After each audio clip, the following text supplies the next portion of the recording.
Subhanahu wa Ta'ala, yang mana pada hari ini menjalankan tugas saya sebagai CDP Angkatan 11, yaitu modul 1.4 budaya positif.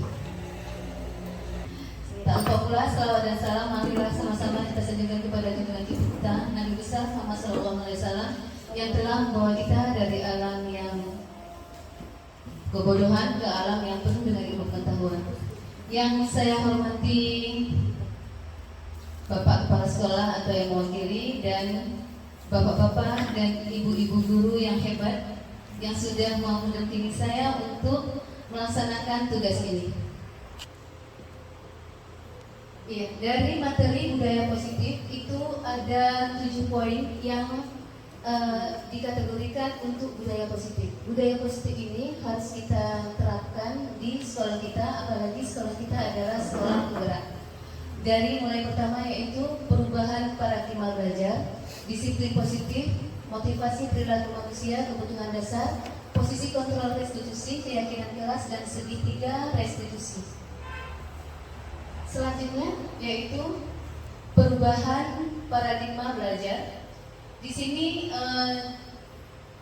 disiplin positif dan nilai-nilai kebajikan universal.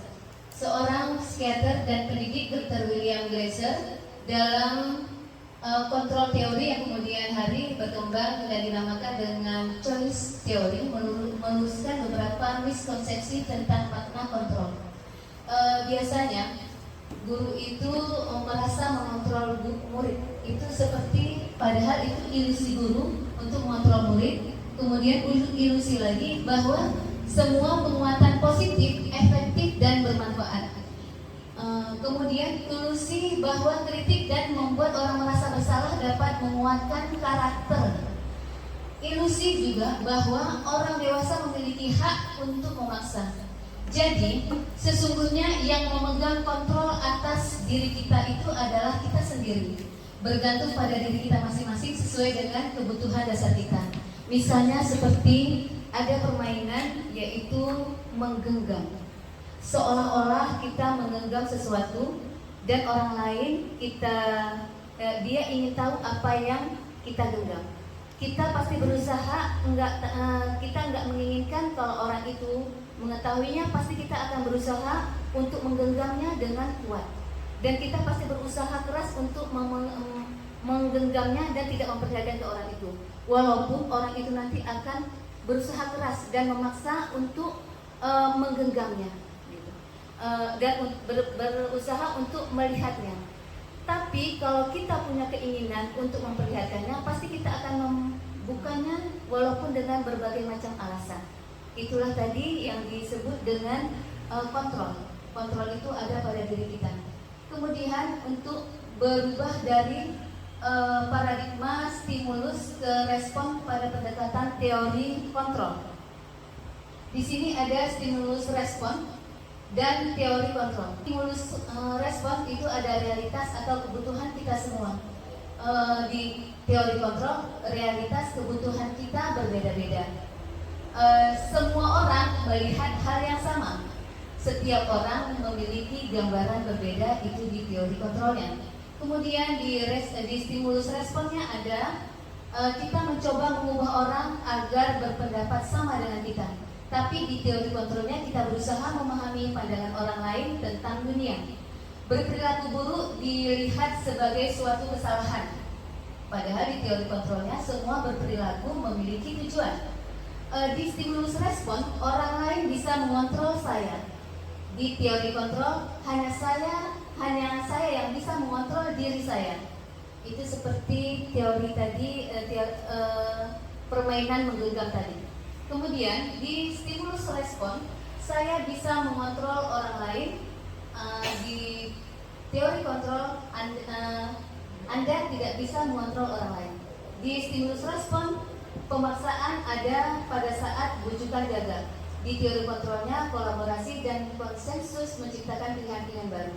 Kemudian di model berpikir menang kalah, ternyata di teori kontrolnya adalah model berpikir menang-menang.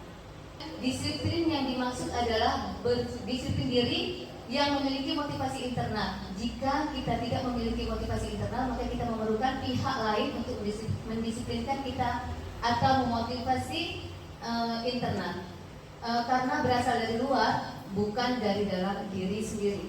Kemudian seseorang yang memiliki disiplin diri berarti mereka bisa bertanggung jawab terhadap apa yang dilakukannya karena mereka berdasarkan tindakan mereka pada nilai-nilai kebajikan universal. Yang umum, yang hampir semua orang pun paham itu universal ya. Kemudian nilai-nilai kebajikan adalah sifat-sifat positif manusia yang merupakan tujuan mulia yang ingin dicapai setiap individu.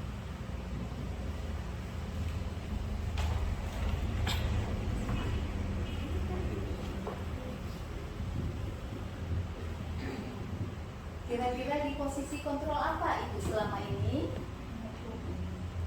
Salah satu aja yang sering Ibu saya lakukan biasanya di penghukum. Penghukum? Iya. Untuk Bu Mila? Bu Mila? Sebenarnya mencakup beberapa, Ya. tapi Yang paling sering dominan. Iya, dominan, iya.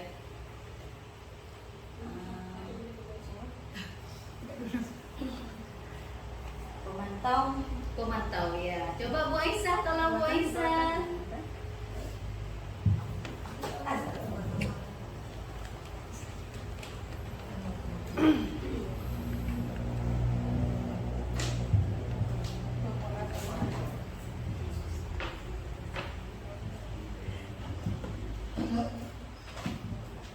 Kalau di kelas sering memantau. Pemantau, Misalnya ya. kan sudah kita berikan tugas apa anak-anak sudah ditulis apa belum, itu kita pantau. Menjadi ya. pemantau.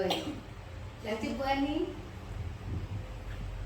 posisinya selama ini, kira-kira yang paling sering itu di mana? Atau beberapa itu sering sebagai penghukum, sebagai pembuat rasa bersalah, atau sebagai teman? Apakah pernah Ibu jalani? Kalau menurut saya yang sering saya jalani sekarang mungkin bisa jadi di penghukum juga pernah, Ya. dan sebagai pemantau juga pernah. Ketika kita jadi penghukum, ketika di saat kita pantau anak-anak melebihi, Ya. sudah tidak bisa dikontrol, Ya. jadilah kita sebagai penghukum. Penghukum, oh iya.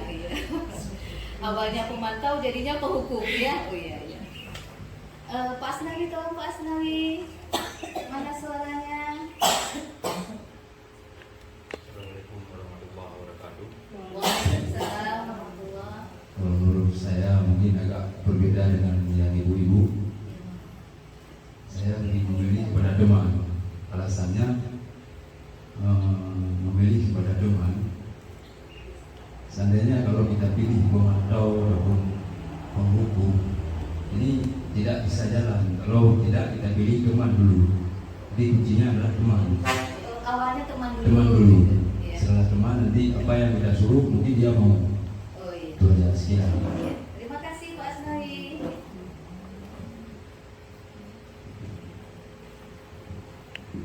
Kemudian dari Ki Hajar Dewantara maupun Dian Gosen, di mana kedua pakar pendidikan mengartikan disiplin sebagai bentuk kontrol diri, yaitu belajar untuk kontrol diri agar dapat mencapai suatu tujuan mulia. Tujuan mulia di sini mengacu pada nilai-nilai dan prinsip-prinsip mulia yang dianut seseorang. Kita menamakan nilai-nilai tersebut sebagai nilai-nilai kebajikan yang universal. Kemudian nilai-nilai kebajikan yang harus kita tanamkan kepada murid-murid kita di sekolah yaitu profil pelajar Pancasila. Teori motivasi, hukuman dan penghargaan restitusi. Di sini motivasi perilaku manusia.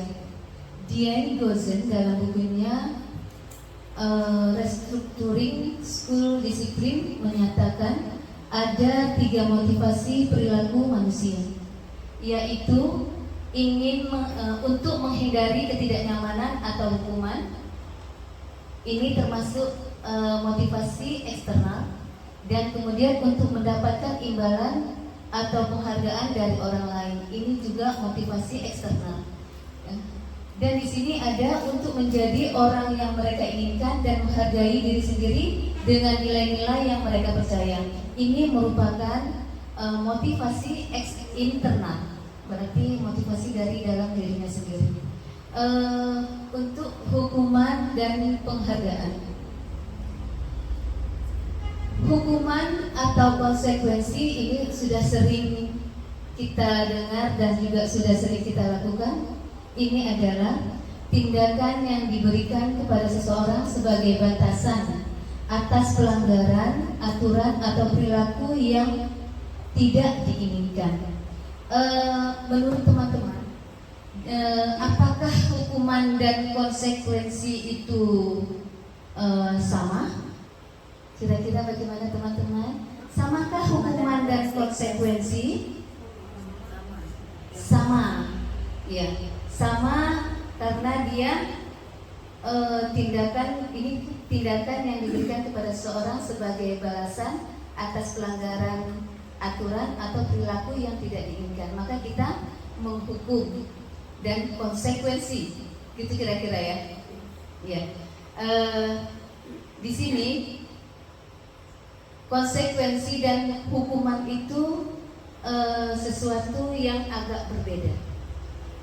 Misalnya gini ya, hukuman itu bersifat tidak terencana atau tiba-tiba. Anak atau murid tidak tahu apa yang akan terjadi dan tidak dilibatkan. Hukuman bersifat satu arah dari pihak guru yang memberikan dan murid hanya menerima suatu hukuman.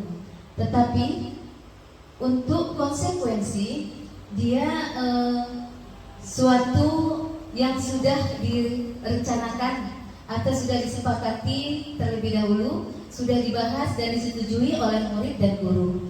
Umumnya bentuk-bentuk konsekuensi dibuat oleh pihak guru atau sekolah, dan murid sudah mengetahui sebelumnya konsekuensi yang akan diterima bila ada pelanggaran.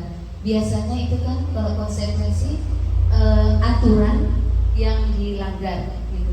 Udah ada aturan dan ada pelanggaran dan dilanggar oleh murid. Sementara dari peraturan-peraturan itu kan sudah ada ketentuannya. Kalau terlambat harus berdiri di luar pagar. Itu konsekuensi karena sudah tahu apa sih hukumannya gitu. Tapi kalau misalnya ini tadi anaknya berantem.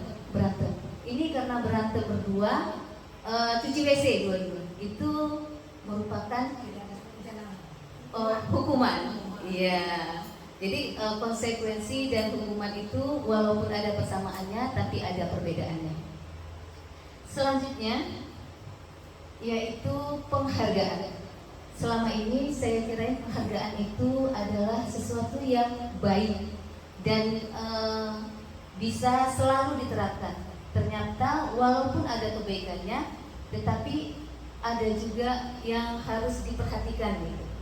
Penghargaan adalah bentuk pengakuan atau apresiasi yang diberikan kepada seseorang sebagai balasan atas capaian usaha atau perilaku positif yang ditujukan. Penghargaan dapat berupa kata-kata pujian, hadiah, sertifikat, atau bentuk lain dari pengakuan yang memberikan dorongan dan motivasi kepada seseorang untuk terus berusaha atau mempertahankan perilaku positif tersebut. Cohen dia mengemukakan baik penghargaan maupun hukuman adalah cara-cara mengontrol perilaku seseorang yang menghancurkan potensi untuk pembelajaran yang sesungguhnya. Menurut Cohen, secara ideal tentang tindakan belajar itu sendiri adalah penghargaan sesungguhnya.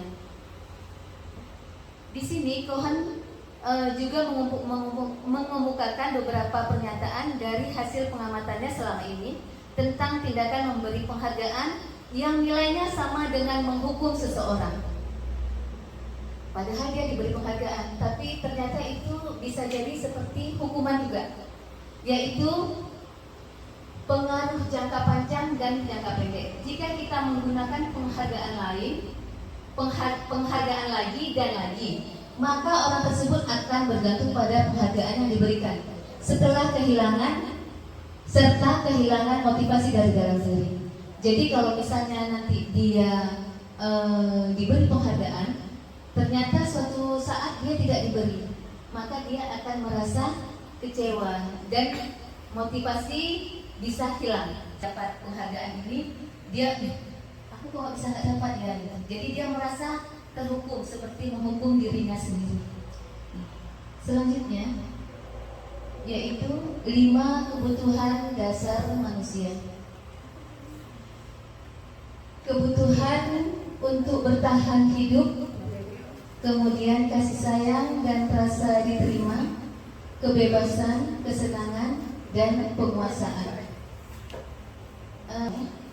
Kemudian ada posisi kontrol. Posisi kontrol ini adalah posisi kita sebagai pendidik terhadap anak didik kita. Menurut Gosen, dia mengemukakan bahwa guru perlu meninjau kembali penerapan disiplin di dalam ruang-ruang kelas mereka selama ini. Apakah telah efektif?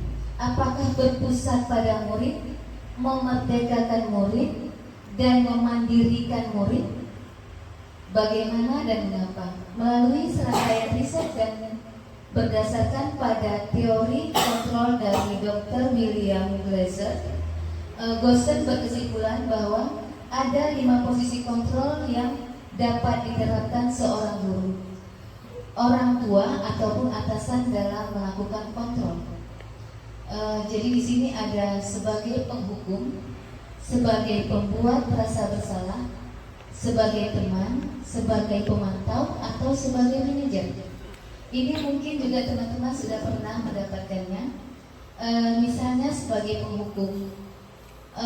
Selama ini mungkin kalau saya termasuk sering untuk sebagai penghukum.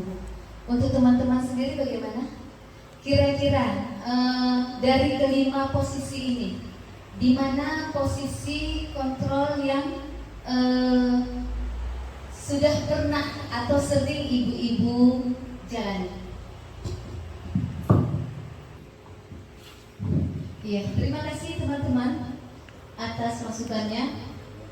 Dan selanjutnya, maupun jadi penghukum, pembuat rasa bersalah, sebagai teman, sebagai pemantau, itu pasti sering kita lakukan. Hanya saja kadang-kadang kita belum tahu yang mana ya yang pembuat rasa bersalah, atau yang mana yang teman, atau yang mana pemantau. Padahal mungkin keempatnya itu juga udah sering kita lakukan. Di sini sebagai penghukum, seorang penghukum bisa menggunakan hukuman fisik maupun verbal. Orang-orang yang menjalankan posisi penghukum senantiasa mengatakan bahwa sekolah memerlukan sistem atau alat yang dapat lebih menekan murid-murid lebih dalam lagi. Contohnya, kalau kita bilang patuhi aturan saya atau awas ya, kemudian kamu selalu saja salah. Itu mungkin kata-kata yang dengan intonasi yang agak kuat itu sudah seperti penghukum. Walaupun kita tidak memukul atau memberikan sesuatu kekerasan gitu, dengan kamu aja yang salah, itu sudah kata-kata seperti seorang penghukum. Kemudian pembuat merasa bersalah. Kalau saya mungkin lumayan sering di pembuat merasa bersalah, yaitu pada posisi ini biasanya guru akan bersuara lebih lembut. Pembuat rasa bersalah akan menggunakan keheningan yang membuat orang lain merasa tidak nyaman, bersalah atau rendah diri. Kata-kata yang keluar dengan lembut akan seperti, ibu sangat kecewa sekali dengan kamu. Berapa kali bapak harus memberitahu kamu ya? Gimana coba kalau orang tua kamu tahu kamu berbuat begitu? Ternyata kata-kata seperti itu pun seperti pembuat merasa bersalah.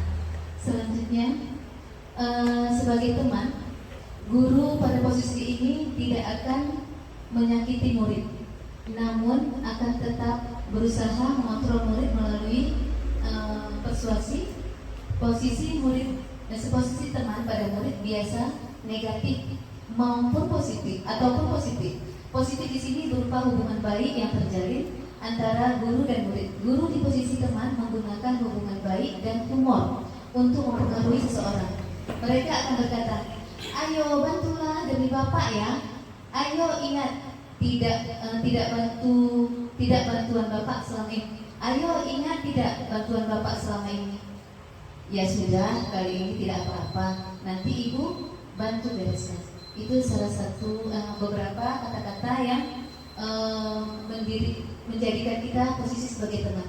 Tapi di sini untuk pembuat merasa bersalah tadi, saya lupa.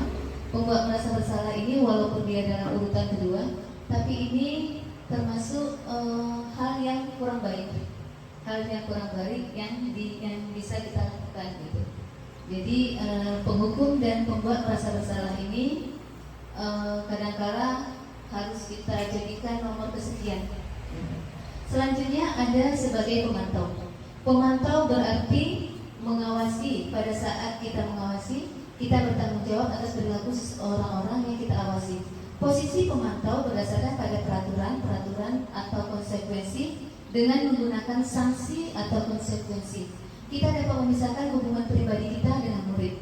Sebagai seseorang yang menjalankan posisi pemantau, pertanyaan yang diajukan seorang pemantau, peraturannya apa? Apa yang telah kamu lakukan? Sanksi atau konsekuensinya apa? Itu sepertinya kan pemantau itu berarti murid itu sudah mengetahui apa peraturan-peraturannya. Jadi kalau sebagai pemantau ini adalah yang paling aman.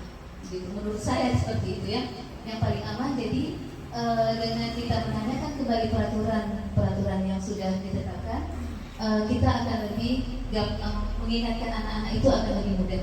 Kemudian ini yang posisi paling akhir yaitu sebagai manajer.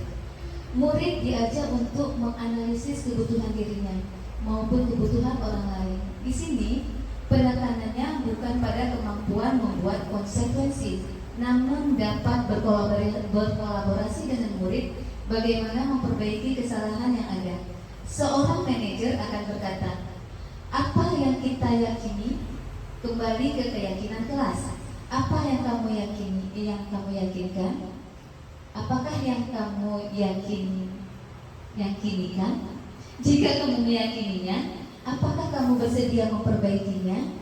Jika kamu memperbaiki ini, hal ini menunjukkan apa tentang dirimu. Apa rencana kamu untuk memperbaiki hal ini? Itu jika dalam posisi manajer. Jadi diharapkan untuk kurikulum Merdeka ini, semua guru itu bisa berada di posisi manajer.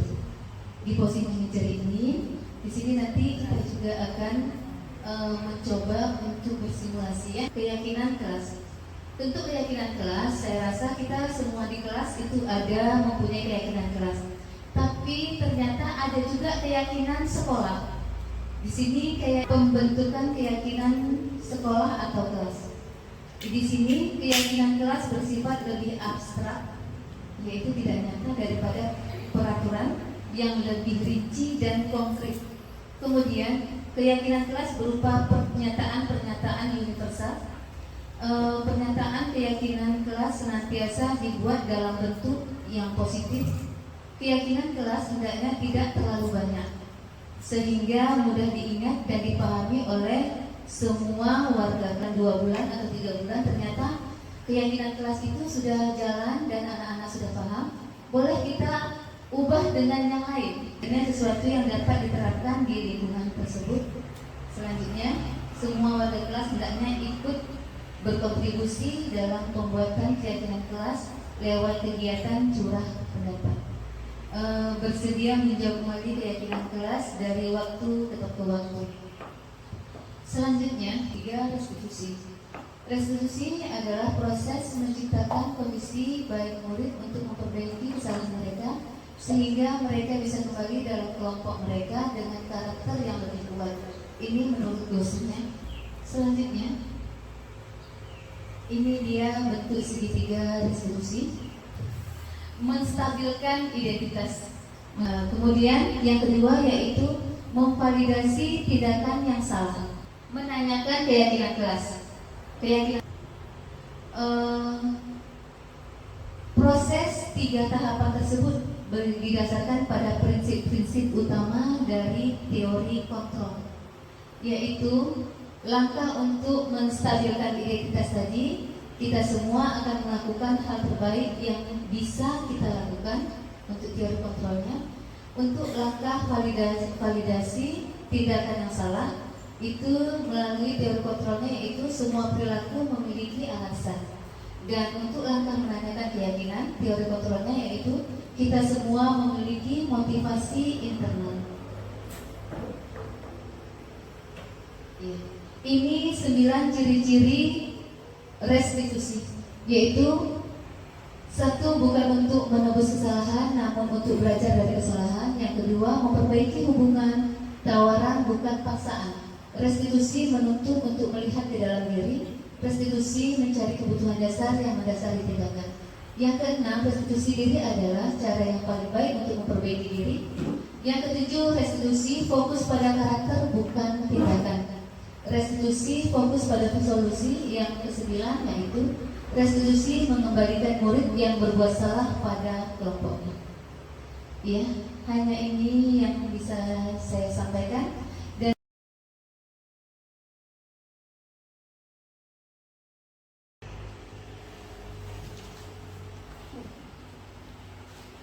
Mario, Adi, Bapak dengar tadi laporan dari guru piket di kantin. Sepertinya kalian dalam masalah ya.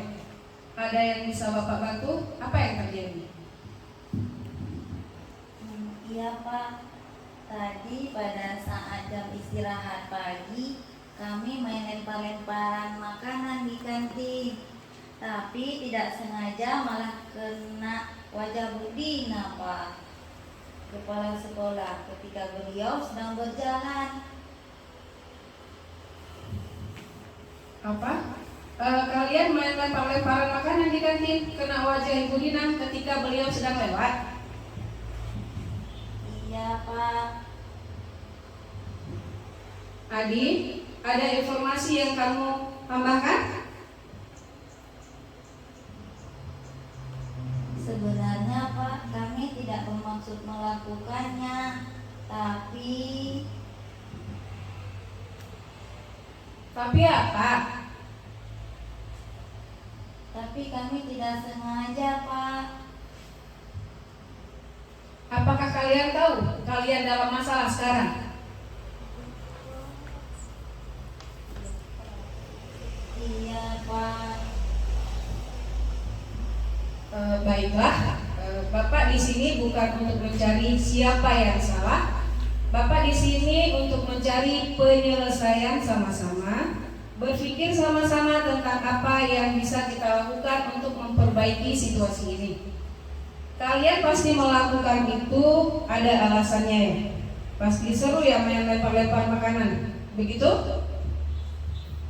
Iya Pak, kami tidak sengaja, tidak bermaksud untuk melempar ke Bu Ina. Ya, Bapak bisa melihat kalian merasa senang melakukannya. Tetapi yang kalian lakukan merugikan orang lain, sehingga sekarang kalian dalam masalah. Iya Pak. Baiklah, sekarang mari kita bicara tentang keyakinan kelas dan keyakinan sekolah kita. Apa yang kita percaya, yang mana yang kalian belum tunjukkan? Bersikap baik terhadap sesama Pak.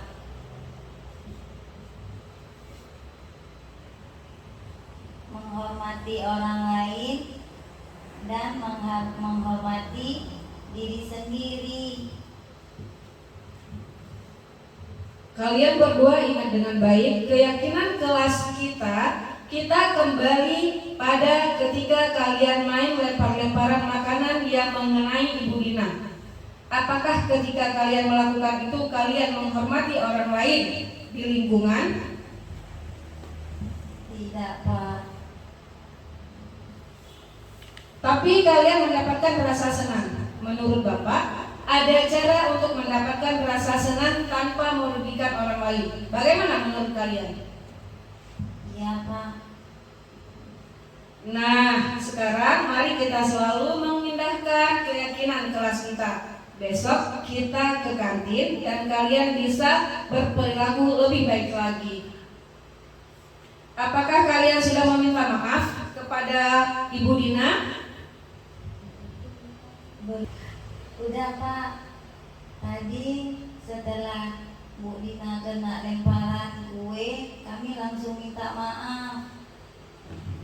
Baiklah, untuk Adi dan Mario dan Adi, untuk kedepannya lebih berperilaku lebih baik lagi. Assalamualaikum warahmatullahi wabarakatuh. Waalaikumsalam warahmatullahi wabarakatuh. Baiklah, menurut pengamatan saya di sini berdasarkan simulasi yang dilakukan oleh kelompok saya di sini, ada beberapa poin yang dilakukan dan ada juga beberapa poin yang tidak dilakukan. Di antaranya yaitu di sini poin observasinya misalnya mengenai membuka percakapan dengan ramah. Di situ tidak dilakukan oleh Pak Joko. Kemudian poin selanjutnya yaitu menggali cerita dari sudut pandang murid. Di sini ada dilakukan, yaitu di sini kalau dari cerita tadi kita lihat di sini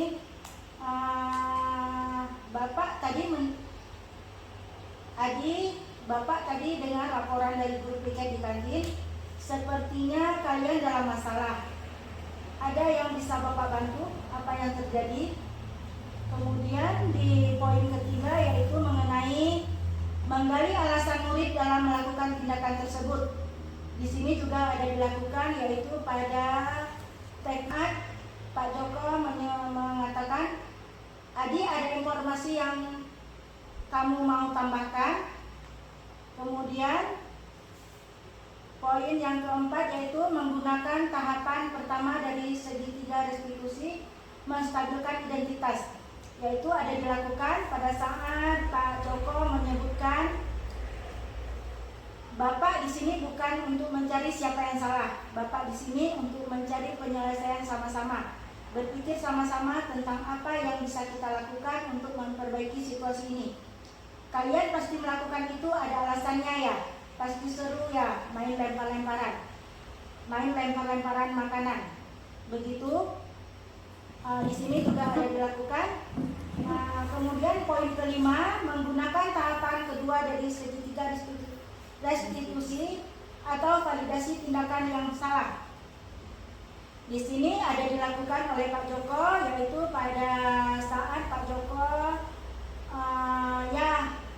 Bapak bisa melihat kalian merasa senang melakukannya, tetapi yang kalian lakukan merugikan orang lain, sehingga sekarang kalian dalam masalah.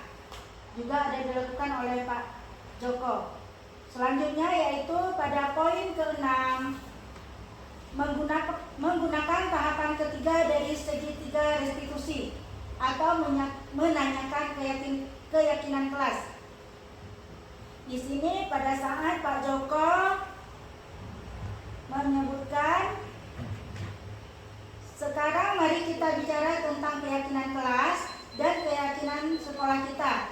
Apa yang kita percaya, yang mana yang kalian belum tunjukkan. Selanjutnya yaitu pada poin ke-7. Pada poin ke-7 yaitu menawarkan restitusi pada murid. Di sini yang dilakukan Pak Joko yaitu kalian berdua ingat dengan baik keyakinan kelas kita kembali pada ketika kalian main lempar-lemparan makanan dan mengenai Ibu Diana. Apakah ketika kalian melakukan itu kalian menghormati orang lain dan lingkungan? Selanjutnya yaitu pada poin ke-8, menggali tindakan restitusi yang diusulkan oleh murid. Di sini yang dilakukan Pak Joko yaitu pada saat beliau tapi kalian mendapatkan rasa senang. Menurut Bapak ada cara untuk mendapatkan rasa senang tanpa merugikan orang lain. Bagaimana menurut kalian? Ya, cuma itu saja yang menurut penilaian saya sampai di sini Sudah.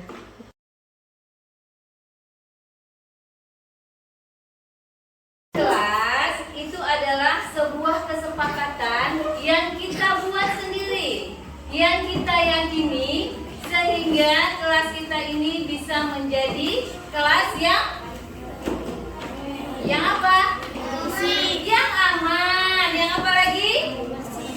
Yang bersih, yang tertib, yang apa lagi? Yang bagus, yang nyaman, kelas seperti yang kita semua harapkan. Jadi, dari keyakinan kelas ini, dari 45 anak ibu, coba kamu kemukakan apa sih keinginan kamu untuk kelas kamu ini? Kelas yang seperti apa yang kamu inginkan? Apakah peraturan-peraturan yang sudah ada bisa tetap kita terapkan? Ataukah kamu ingin membuat suatu kesepakatan lagi? Nanti akan kita buat sebuah keyakinan kelas yang disetujui oleh semua siswa ibu. Sekarang kalau ibu kasihkan sticky note ini, nanti kamu tulis kira-kira berapa poin ya yang kamu inginkan. Apakah kamu ingin kelas yang banyak sampah atau kelas yang seperti apa? Apakah kamu suka kalau misalnya di kelas ini hanya anak-anak itu saja yang menjawab kalau bertanya? Atau misalnya apakah di kelas ini suka kalau misalnya pakai bajunya itu seragam atau tidak seragam? Ya, nanti kamu tulis sendiri menurut keyakinan kamu. Nanti kita kumpulkan baru kita lihat mana yang paling banyak yang menyetujui untuk keyakinan kelas kita. Sekarang anak ibu coba beberapa keyakinan kelas yang kamu inginkan.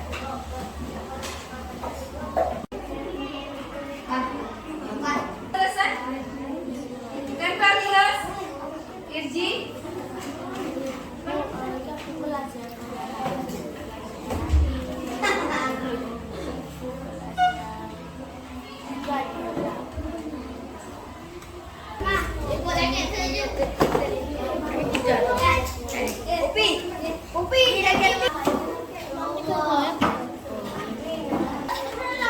Buka datar. Itu. Buka datar itu.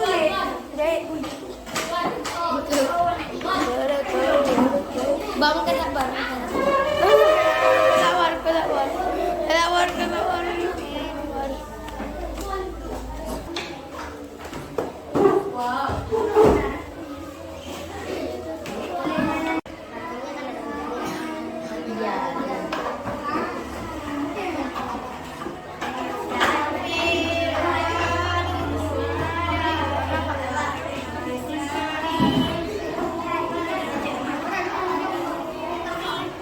Ya, ini hasil dari keyakinan kamu untuk menciptakan kelas yang kamu impikan. Jadi sekarang ibu mencoba membaca beberapa usulan dari kamu untuk membuat keyakinan kelas kita. Ingin kelas yang tertib, ingin kelas yang bersih, kemudian tidak boleh membuli, ada. Kemudian tidak boleh buang sampah sembarangan. Datang tepat waktu. Kira-kira kalau datang tepat waktu, setuju atau enggak? Setuju. Semua setuju? Ya. Tidak boleh membuat keributan di kelas.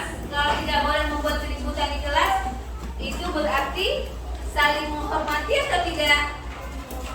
Iya, saling menghormati.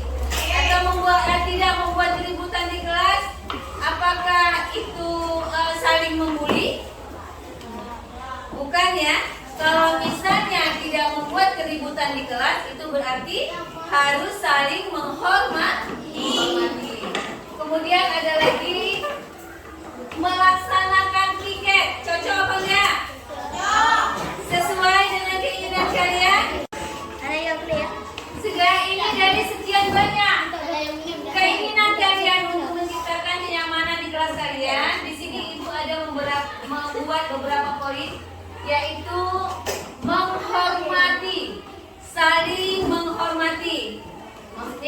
ya, dengan tidak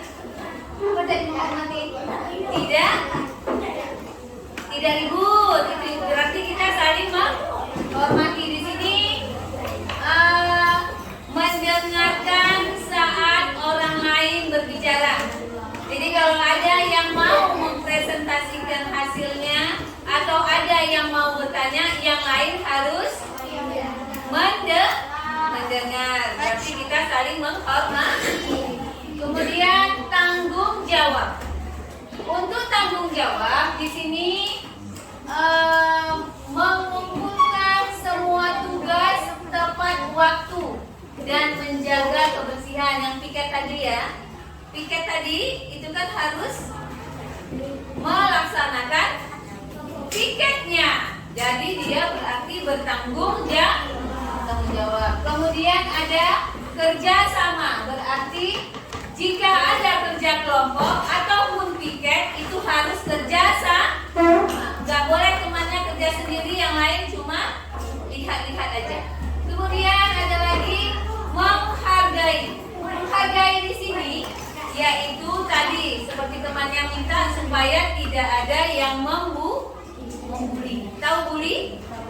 Bully itu sama juga dengan perundungan. Perundungan, bully itu sama. Jadi di sini ada menghargai, berarti kamu tidak melakukan perundungan terhadap siapapun. Kemudian ada partisipasi aktif.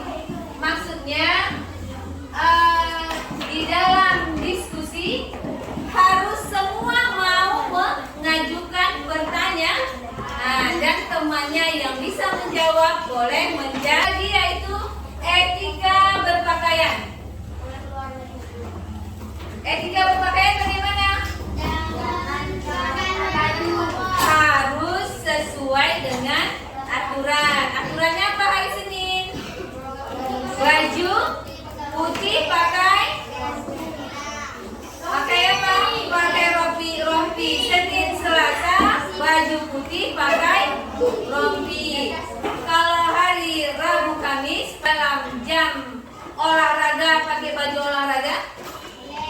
Boleh? Tidak ya. Baju olahraga dipakai hanya pada saat olahraga. Selepas olahraga bajunya harus diganti seperti aturannya. Sudah, kita buat kesepakatan ini. Jika ada yang melanggar bagaimana? Kita buat sanksi. Buat anak-anak ibu bisa mematuhi keyakinan yang kalian buat? Insya Allah. Sudah? Kalau sudah kita buat ini, jadi ini di sini ada tempat ibu buat kosong.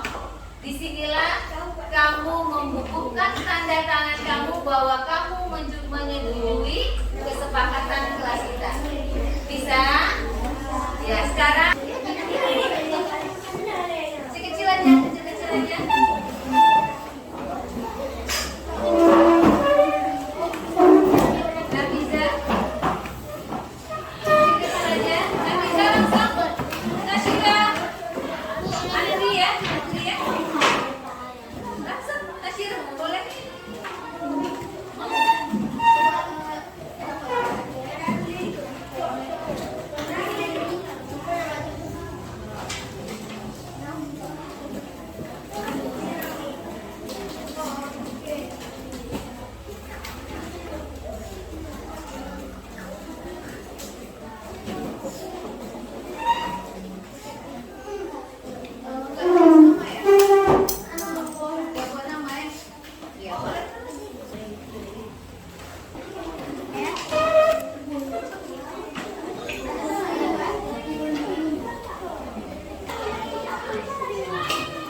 Panggilan na mo ah.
Jadi anak-anak ibu, setelah kita buat kesepakatan keyakinan kelas kita ini, berarti nanti ini mau kita tempel.